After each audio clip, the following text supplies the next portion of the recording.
अखन अहाँ सब सुन रहल छी वायरस केयर के शानदार प्रस्तुति।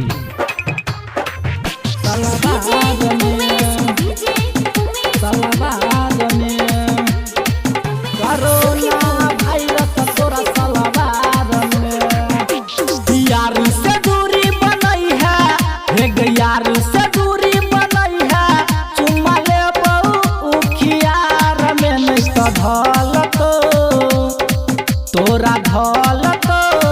कोरोना वायरस छौरी सलाबार में नहीं तो धल तो कोरोना वायरस तोरा सलाबार में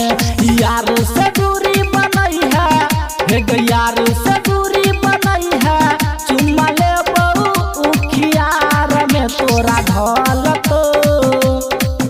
एक धल तो कोरोना वायरस तोरा सलाबार में नहीं तो धल तो कोरोना वायरस तोरा सलाबार में।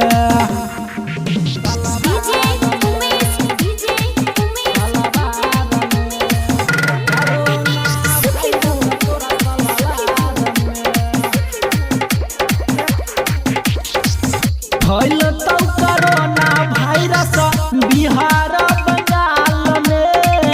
यार बाके तू नहीं दी है चुम्मा अपना गाल में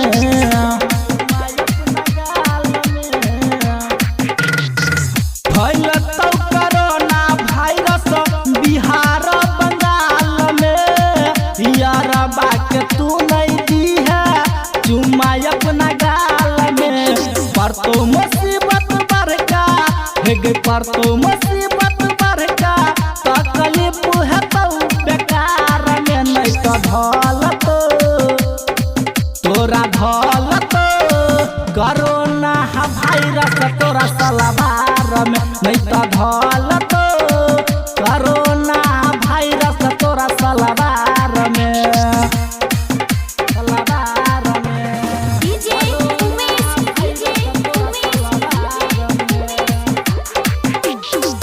कुछ दिन छौरी अपना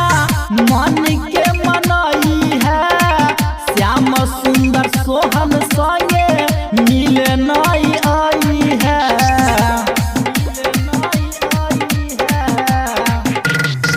कुछ दिन मन के अपना छौरी तू मनई है श्याम सुंदर सोहन संगे मिले ला नहीं आई है। मनीष जपलिया कहै छो मनीष जपलिया कहै छो निज छपलई पूरा अखबार में नहीं तो धल तो कोरोना वायरस तोरा सलाबार में नहीं तो धल तो